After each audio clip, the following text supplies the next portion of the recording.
ang nag-deliver papunta sa bahay nila Pangulong Bongbong Marcos at Speaker Martin Romualdez mag-insert o magpasok ng 100 billion worth of projects sa BICAM. Sana po ay hindi nila ako mapatay bago ko mailabas ang lahat. Ginawa ko lang ang utos sa akin, pero ngayon, handa na akong harapin ang lahat. Ginagamit ng administrasyon ang buong resources ng bansa para tumahimik ako. That he will shoot me if I will talk. Gagamitin ako bilang panakipbutas sa kanilang kampanya laban sa korupsyon. Hindi na ako mananahimik, ilalabas ko ang lahat ng katotohanan. May resibo, may ebidensya, at may pangalan. Para sa bawat Pilipino, alam ko na buo ang galit ninyo sa akin ngayon. Nauunawaan ko rin kung bakit. Lalo na at malaki ang halagang nakataya.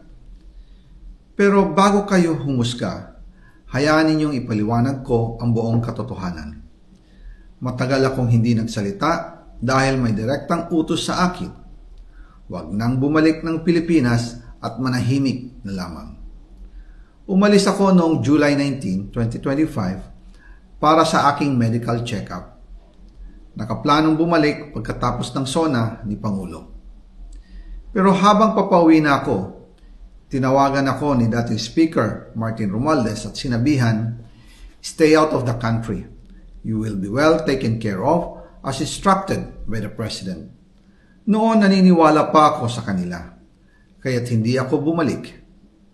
Tumikom ang aking bibig, sumunod ako, pero ang hindi ko alam, ang ibig pala nilang sabihin sa aalagaan ka namin ay gagamitin ako bilang panakipbutas sa kanilang kampanya laban sa korupsyon.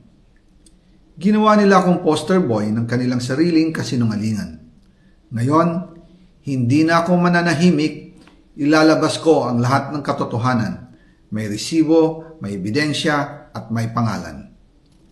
Nagsimula ito nung tumawag si Sekmina Pangandaman sa akin nung nag-umpisa ang BICAM process last year, 2024. Ang sabi niya, katatapos lang ng meeting nila ni Pangulo at may instructions na mag-insert o magpasok ng 100 billion worth of projects sa BICAM. At sinabi pa ni Sekmina, you can confirm with Yusek Adrian Bersamin dahil magkasama sila sa meeting ni Pangulong BBM noong araw na yon. Tinawagan ko po agad si Yusek Adrian Bersamin at tinanong ko kung may instruction nga ba ang Pangulo na magpasok ng 100 billion during their meeting. Ang sabi niya ay totoo nga po. Right after our conversation, tinawagan ko po si dating Speaker Martin Romualdez at nireport ko ang instructions ng Presidente to insert the 100 billion projects. At sinabi niya sa akin, what the President wants, he gets.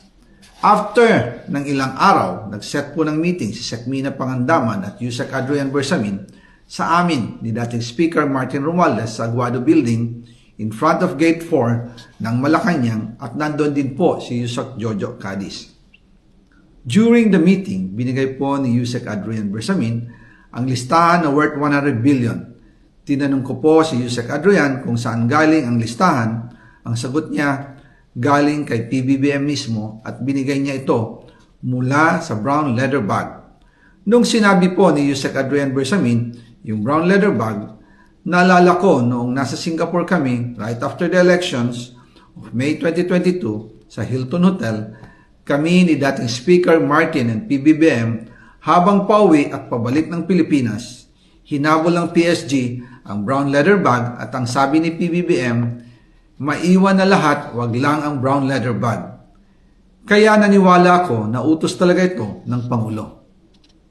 Pagkatapos ng ilang araw, I informed sina dating Speaker Martin Romualdez, Sekmina Pangandaman, Yusek Adrian Bersamin, and Yusek Jojo Cadiz na kung pwede 50 billion lang ang ipasok sa program funds dahil so sobra ang DPWH funds versus sa DepEd. In practice, hindi pwede na mas malaki ang budget ng DPWH kaysa edukasyon. And yung balance na 50 billion, ilagay na lang sa unprogrammed funds for the 2025 budget. Dahil Office of the President din ang nagre-release ng lahat ng unprogrammed funds. Pagkatapos ng isang araw, tinawagan ako ni Sec Mina at sinabi ang mensahe ng Pangulo. Ipasok ninyo yan dahil pinangako na sa akin ni Speaker Martin yan at hindi na pwedeng baguhin. Kumbaga, ang utos ng hari hindi pwedeng mabali. Again, I informed the Speaker and asked clearance about the instructions ng Pangulo. At ang sabi niya, wala tayong magagawa. Kaya po nagtataka ako kung bakit sinasabi ni Pangulo na hindi niya makilala ang budget, samantalang lahat na binawas at dinagdag sa mga ahensya ng gobyerno ay humihingi ng approval sa kanya si Sec Mina Pangandaman.